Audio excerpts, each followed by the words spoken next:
Você que está acompanhando o nosso programa através do canal 42, que é a Sul TV, para você que assiste também através das redes sociais da Acústica, no canal do YouTube e também no facebook.com/acústicafm.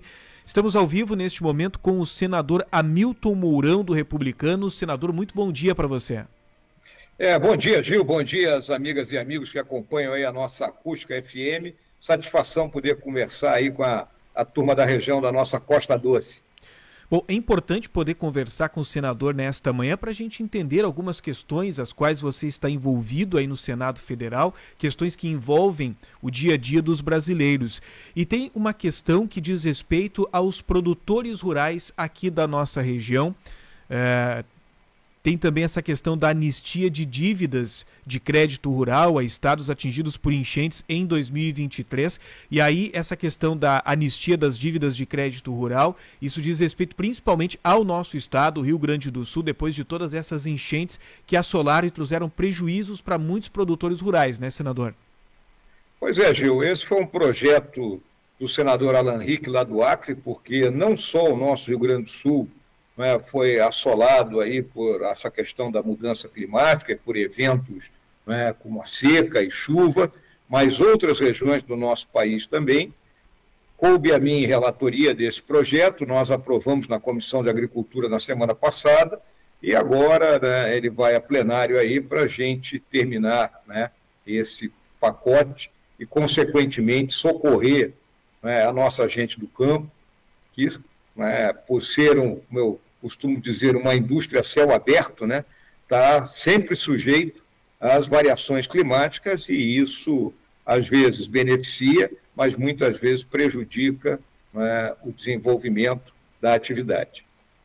Bom, mas nesta questão das enchentes que assolaram o estado do Rio Grande do Sul, nós não podemos esquecer também das demais vítimas dessas enchentes, porque além da área rural, que teve todos esses transtornos, a gente teve essas vítimas das enchentes no Rio Grande do Sul e uma grande dúvida que paira neste momento entre essas famílias atingidas é o encaminhamento de recursos, para dar um apoio para essas famílias. Como é que você tem visto essa questão? Que tipo de ações o senhor tem feito para agilizar esse encaminhamento dos recursos? Pois é, Gil, eu estive lá na região do Vale do Taquari há pouco mais de 10 dias, conversando com os prefeitos. Naquele momento eram decorridos 40 dias da tragédia e não tinham chegado nem um centavo dos 740 milhões prometidos pelo governo federal. A nossa equipe aqui tem monitorado, eu solicitei uma audiência com o vice-presidente da República, mas estou levando aí aquilo que se chama de uma manobra de retardamento. Eu solicitei essa audiência para segunda-feira passada, dia 23, e primeiro seria hoje, dia 30, e agora já foi jogado para o dia 6. Então eu vejo com isso que o governo vem protelando esse encontro, porque eu deixei claro qual era o assunto que eu iria cobrar, no intuito de que até lá o governo consiga entregar parcela desses recursos. Eu soube que na semana passada, final da semana, o ministro Paulo Pimenta e mais um outro ministro estiveram na região com os prefeitos com a finalidade já de divulgar os números que serão entregues. Eu estou hoje com a minha equipe verificando aí o sistema para ver se efetivamente o recurso foi distribuído para que a gente possa continuar aí nessa nossa pressão e fazer com que a burocracia avance e as necessidades da região sejam finalmente atendidas. Bom, eu estava percebendo aqui sobre alguns itens aos quais o senhor vem trabalhando. Tem uma questão que atinge em cheio também o nosso estado, que diz respeito aos casos de violência contra a mulher.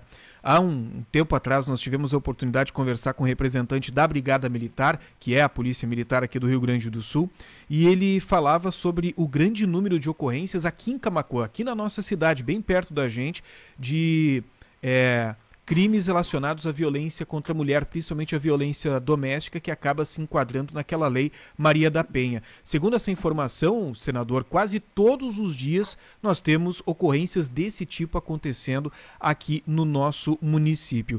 E eu percebi que existe um projeto seu, uma discussão sua, melhor dizendo, aí no Senado, que está querendo a ampliação da garantia da celeridade do processo nesses casos. Positivo, Gil. Nós aproveitamos um projeto que já existia aqui, que estava tramitando na Comissão de Segurança Pública e também na Comissão de Constituição e Justiça, e colocamos uma emenda no sentido de que esses casos fossem prioritários. Isso foi aprovado, né? E eu acho que é mais uma maneira da gente buscar combater esses incidentes lamentáveis que vêm se repetindo, né, ano a ano, da violência contra a mulher, especialmente a violência doméstica, como você citou. Porque aí, enquanto eu acompanhava o programa de vocês, né, você até estava anunciando o crime que foi cometido no domingo aí na cidade, do assalto que uma moça sofreu, né, também uma violência contra a mulher, mas especificamente aqueles crimes que se enquadram na questão da Maria da Penha. É importante que a gente endureça, e é a única forma, né, que eu vejo, junto com a prevenção e com a melhor educação, para impedir, né, que esses incidentes lamentáveis, que muitas vezes terminam em morte, aconteçam. Bom, senador, deixa eu perguntar um pouco para o senhor como é que o senhor está avaliando o cenário econômico do nosso país, né? A gente vive um momento em que se fala sobre reforma tributária, existem várias questões que envolvem a economia. Como é que o senhor está avaliando esse cenário econômico brasileiro? Olha, Gil, desde algum tempo o nosso país, a nossa economia, ela tem duas falhas estruturais, né? Tanto na questão do equilíbrio fiscal como da produtividade, né? E que prejudicam o desenvolvimento econômico e, consequentemente, levam a que nos últimos 40 anos a gente viva praticamente uma estagnação, aquilo que os economistas chamam da armadilha da renda média. O país deu um salto entre 1950 e 1980, atingiu o nível de renda média e, a partir dali, parou exatamente por essas deficiências. Nós temos os governos que gastam mais.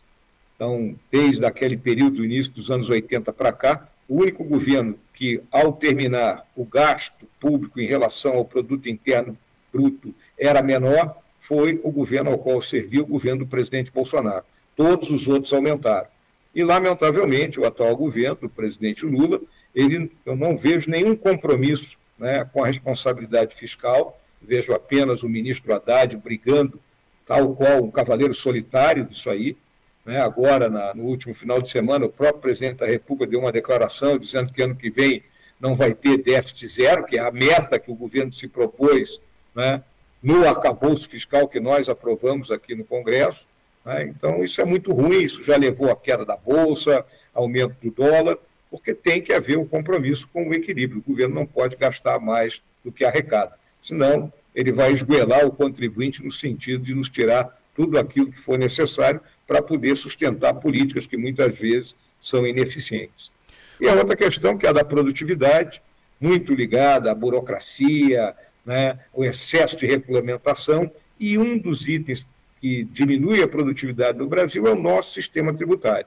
Então, temos aí uma reforma tributária que não é ótima, ela não será a solução de todos os problemas, mas ela abre um caminho para que a gente diminua esse chamado custo do Brasil e, com isso, melhore o ambiente de negócio e facilite, né, as empresas e as pessoas físicas para o pagamento dos seus impostos.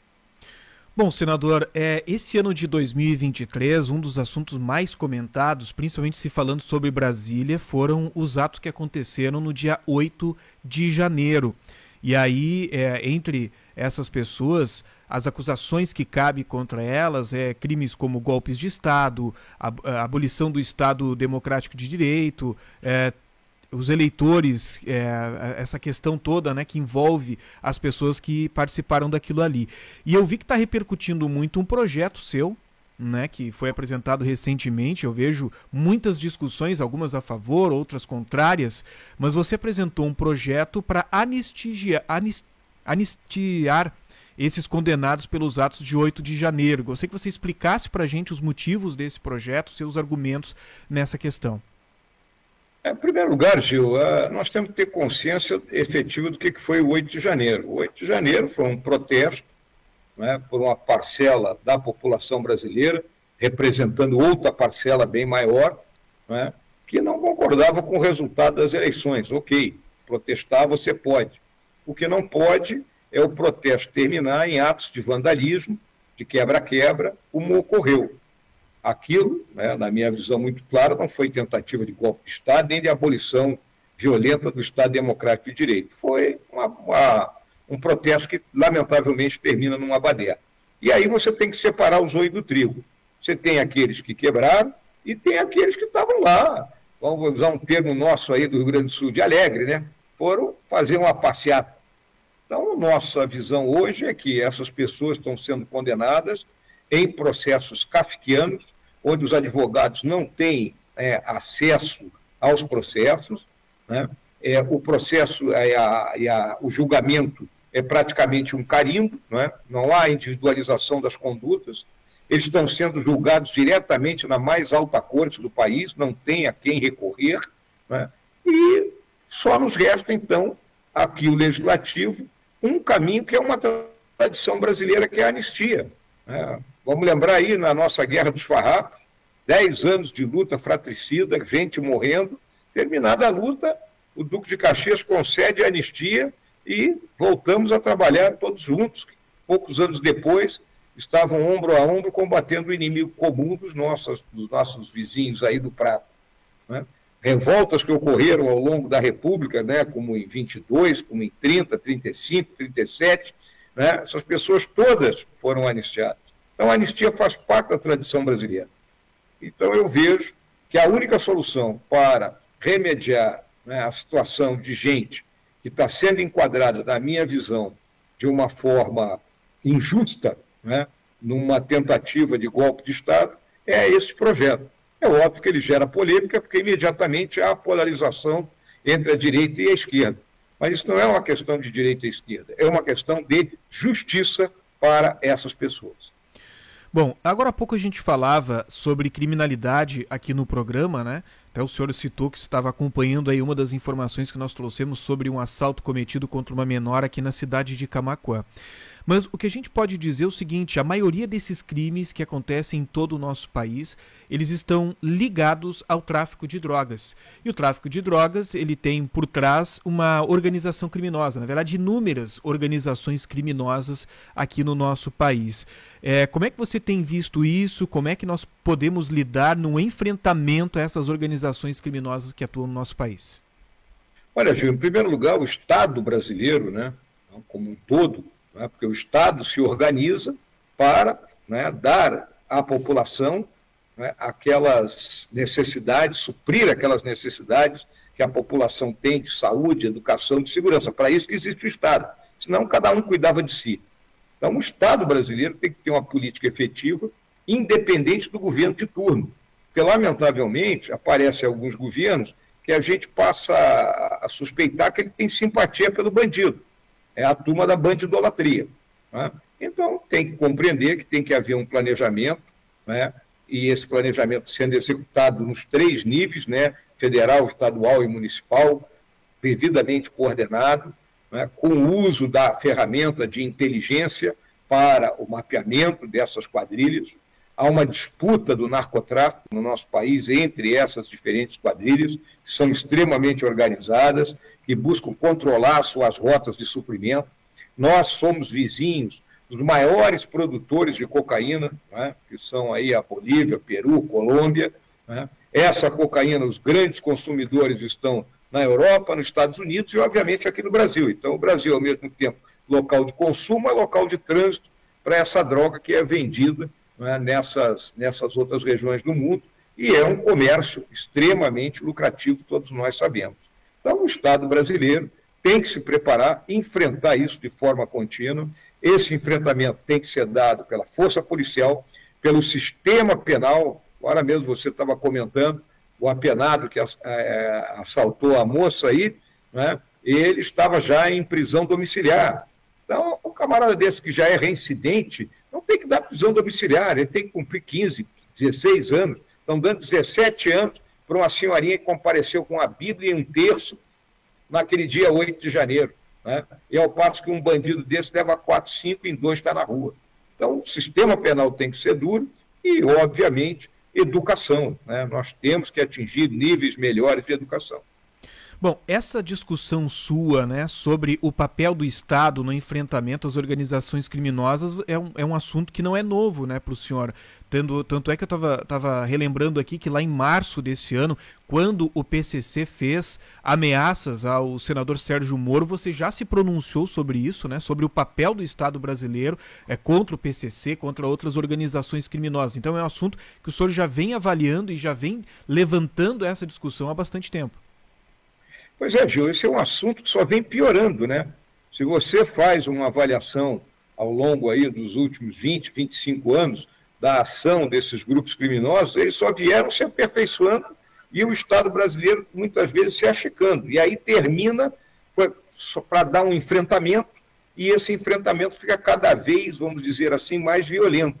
Então a gente tem que prevenir que o enfrentamento descambe para essa violência, né, cotidiana, que assalta as grandes cidades, principalmente São Paulo, Rio de Janeiro, né, no Nordeste, agora a Bahia, hoje a campeã de mortes. Né? Então a gente tem que ter um planejamento e uma execução continuada, né, de modo que essas organizações sejam atacadas, tanto, vamos dizer assim, aqueles elementos operacionais dela no seu dia a dia, mas como em sua logística, né, perturbando a chegada da droga no país e atacando também, né, vamos dizer, as finanças desses grupos. Tá? É importantíssimo atacar as finanças para desequilibrar a capacidade que eles têm de se manter. Bom, eu estou aproveitando essa oportunidade que nós estamos tendo nesta manhã de conversar com o senador Hamilton Mourão para tratar sobre diversos assuntos, né, não somente de agora, mas também de todo esse ano de 2023. E a gente acompanhou aqui as discussões que aconteceram sobre o marco temporal e eu soube que o senhor assinou uma PEC que retoma o marco temporal estabelecido em 1988. Gostaria que você explicasse o que isso significa na realidade.